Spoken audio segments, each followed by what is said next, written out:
Buenas noches, toda la verdad está en el aire a través de Luna TV, Canal 25, el canal de los campeones. Yo soy Tony Rodríguez, orgullosamente formando parte de esta gran familia.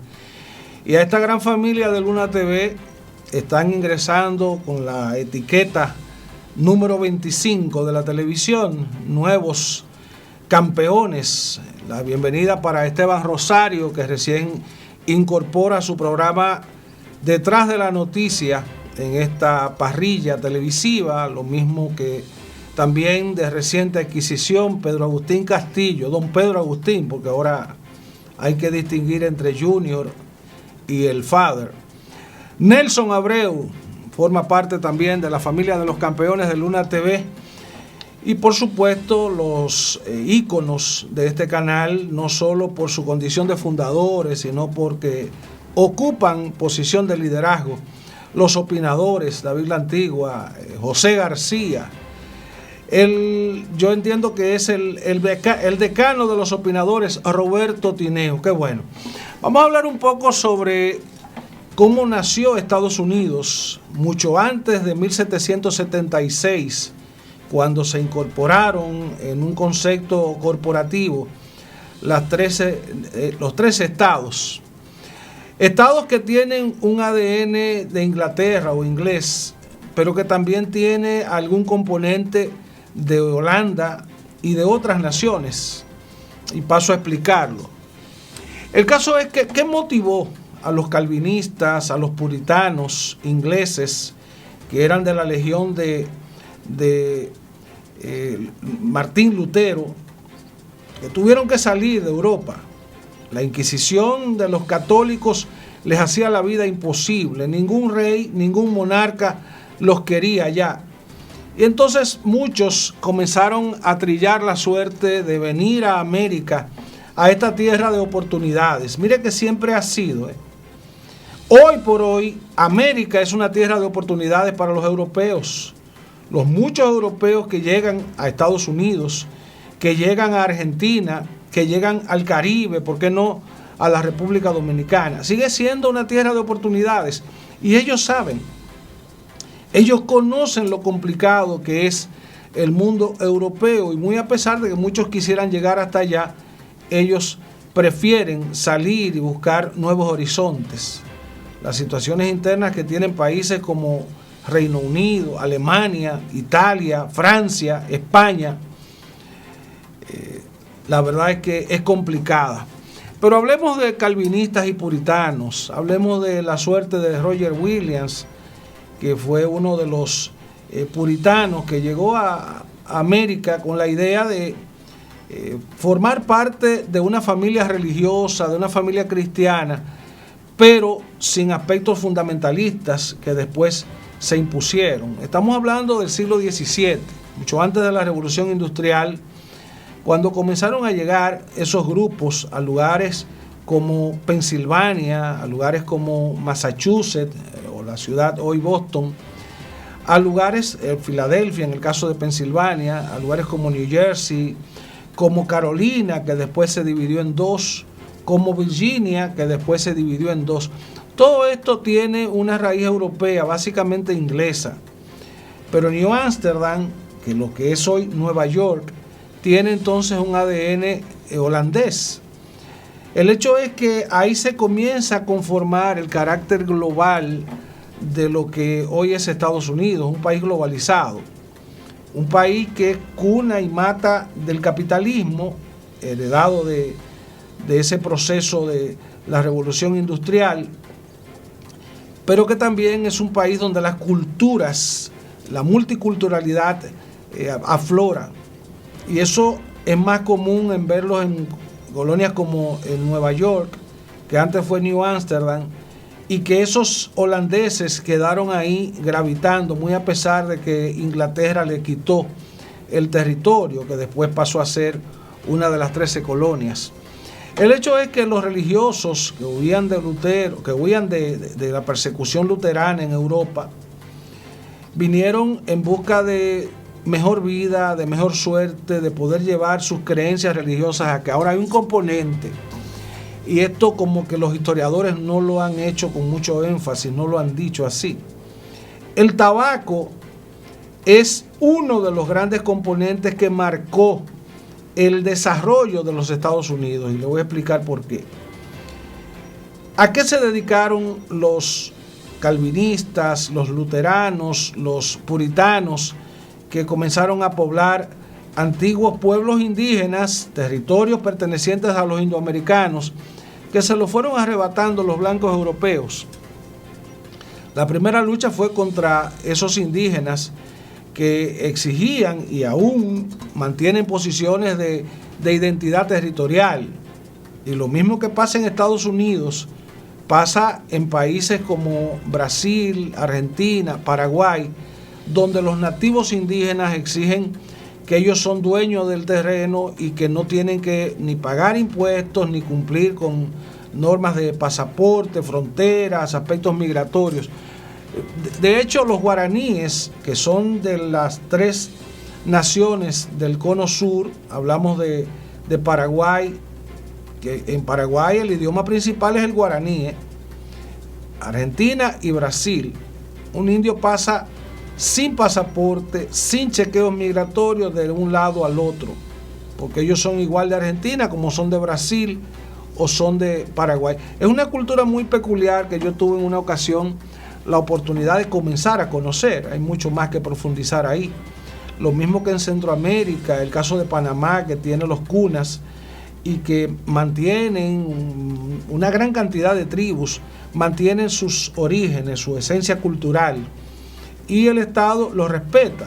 En casos de las islas, lo que hoy es la isla Santo Domingo, dividida entre Haití y República Dominicana, como no había por dónde huir, los indígenas perecieron, los persiguieron hasta morir, hasta esclavizar, los persiguieron con perros, como persiguieron a Caonabo. Imagínese usted en una isla donde no hay fronteras a donde cruzar, lamentablemente no había manera de sobrevivir. Y por eso murieron los indígenas del Caribe. No hay indios en Puerto Rico, no los hay en Haití, ni en Dominicana, ni en Jamaica. En territorio continental ya la historia es otra. Hay esencia indígena en México, en Canadá, en Estados Unidos, en todo Centroamérica, en Venezuela, en Brasil, en Perú, en Bolivia, etc. Pero el caso de los europeos que comenzaron a poblar a partir del siglo XVII, lo que hoy es Estados Unidos, y una parte también de lo que hoy es Canadá, llegaron con unos sueños religiosos, pero de repente cuando se fijaron en la economía, en qué podían ellos hacer para desarrollar un lugar ahí, llegó la idea del tabaco. El tabaco es una hoja de origen americano. Hay que poner esto en énfasis. El tabaco, para bien y para mal, es un producto originario de América. Al descubrir esos europeos la hoja del tabaco y comenzar la fiebre de consumir, como lo hacían los indígenas, esta hoja envuelta y reseca, eso comenzó a ser un medio de hacer fortunas, de hacer riquezas para los nuevos pobladores de América. Y así fue como llegó la esclavitud. Detrás del tabaco, así como podemos sentar de que los primeros indígenas traídos acá por el padre Las Casas, que era un esclavista y un recaudador de impuestos, es una historia que podemos más adelante detallar, pero esos primeros africanos que llegaron aquí para ser esclavizados vinieron a cultivar y a procesar la caña. La riqueza de la parte este de Santo Domingo se hizo primero a partir del oro y después a partir de la industrialización de la caña. En el caso de Estados Unidos es a partir de la industrialización del tabaco, porque esos puritanos y calvinistas religiosos por un lado, como eran grandes productores, como eran grandes comerciantes, exportadores de la hoja y del producto procesado, bueno, pues mantenían contactos comerciales con Europa. Y es por eso que entre religiosos se mezclaron los buscadores de fortuna. En uno de los lugares donde con más intensidad se practicó la esclavitud fue precisamente en Carolina, lo que hoy es Carolina del Norte, Carolina del Sur. porque ellos se apartaron de lo religioso y se enfocaron en producir, exportar y hacer riquezas. Pero igual los de New Jersey, igual los de New Amsterdam o New York, igual los de Pensilvania, igual los de Massachusetts. Pero ¿qué pasó con Roger Williams? Hay un gran parque con ese nombre en Providence, Rhode Island. Yo lo he visitado en varias ocasiones. Hay allí, y lo he dicho antes, un busto en homenaje al padre de la patria dominicana, Juan Pablo Duarte, una campaña que sostuvo una vez Freddy Verasgoico. El hecho es que el Parque Roger Williams rinde honor al fundador de lo que hoy es Rhode Island. ¿Y cómo llegó Roger Williams a ese lugar? Fue sacado, fue expulsado de una de las colonias a las que antes sirvió, y por no conllevar los mismos conceptos que tenían los fundamentalistas puritanos, que a la vez eran esclavistas, que eran grandes explotadores de la mano de obra humana, Roger Williams no compartía eso y sencillamente se fue para otro lugar y negoció y conversó y pactó con los indígenas. Les compró las tierras de Rhode Island, y precisamente en esas tierras es donde está reservado ese gran parque natural que se lleva por nombre Roger Williams. Pero el tabaco fue el primer impulso. Ya cuando vino la revolución industrial, el tabaco fue industrializado y pasó a ser un commodity, un rubro de equilibrio para todos los mercados mundiales. Y la historia que vino después ya del desarrollo de los Estados Unidos es algo más peculiar. La guerra entre los del norte y los del sur, el Tea Party contra Inglaterra y la proclamación de la independencia el 4 de julio de 1776. Pero bueno, eso es Estados Unidos, ese es el pasado indígena, el pasado esclavista, el pasado ultra religioso, el pasado de cazadores de fortunas, que era ser una vez y no ha dejado de ser. De hecho, se pinta New York como esa ciudad más globalizada, como esa ciudad menos domada por las creencias religiosas, por el hecho de que ahí se converge lo que es el primer reducto de la globalización en América. Vamos a quedarnos en el patio porque la República Dominicana tiene en este momento una expectativa por cambios en la Suprema Corte de Justicia. Cambios en la Suprema Corte de Justicia porque el periodo por el que fue electo el hoy presidente Luis Henry Molina ya perimió hace más de 4 meses. Y lo que ha salido de ahí es trapitos al sol para denunciar el desastre que constituye el Poder Judicial en este momento. Y es una pena llamar o calificarlo así de desastre. Pero son los mismos jueces que están relatando. Son los jueces que dicen que los sueldos de cebolla están con ellos. Son los jueces que dicen que hacen falta más integrantes de la judicatura. Son los jueces que dicen que hacen falta más personal administrativo. Son los jueces que dicen que los palacios de justicia en todas las provincias están hechos un puro desastre. Son los jueces que dicen que las carcelitas que están en los palacios de justicia también son inhumanas, son un puro desastre. Entonces, como dicen los abogados, a confesión de parte, a relevo de pruebas, el Poder Judicial de la República Dominicana es un puro desastre. Y el hecho de que se esté yendo ya Luis Henry Molina es como para ponerlo en relieve. Usted estuvo ahí, llegó con una gorra del PLD, llegó con una campaña a favor de Danilo Medina, porque esa es la historia de Henry Molina en la Suprema Corte de Justicia, como fue la historia de Jean Alain Rodríguez, una gorra de Danilo Medina en la campaña de 2012 y después procurador de la República. Luis Henry Molina, una gorra de Danilo y del PLD en la campaña del 12 y después presidente de la Suprema Corte de Justicia. Y después ustedes entienden todos los desatinos que se han dado en los procesos de pesquisas y puesta en justicia de los corruptos de la política.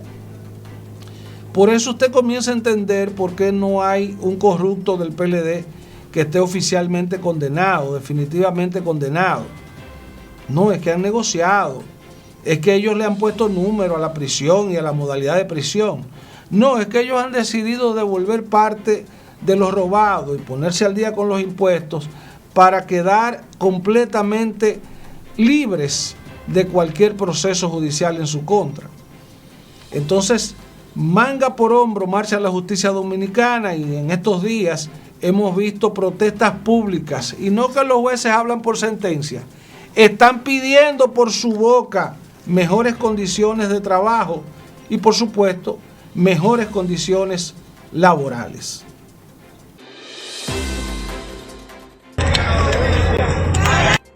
Por parte de nosotros, los jueces de esta provincia de Santiago, han podido observar el apoyo masivo que tenemos en el día de hoy, no solamente de los jueces, sino también de los servidores judiciales. Ustedes podrán analizar ciertamente si nuestras razones, nuestros territorios son justos o no, porque podríamos estar equivocados una o dos personas, pero estar equivocado el mayor porcentaje de empleados y de jueces, ciertamente habrá que analizarlo. Y lo único que queremos, y lo reiteramos aquí, que esto no es en contra de ninguna persona en particular, sino es en contra de la misma gestión que ha hecho caso omiso a cada una de nuestras peticiones. ¿Qué ustedes exigen? Exigimos un sinnúmero de reivindicaciones que debe de comenzar por la canalización de los nuevos empleados, del escalafón judicial que pueda ser movilizado, y de mejores condiciones de trabajo, no solamente para nosotros los jueces, sino también para los empleados. Rubén Rodríguez. Y esto ha abarcado todas las demandas que tienen los jueces de la República Dominicana, los 450 jueces que integran este paro de la poli, los más de 2.000 servidores judiciales. Y en definitiva lo que estamos aquí queremos es brindar una justicia efectiva, un servicio judicial oportuno. Para eso necesitamos que estas demandas sean escuchadas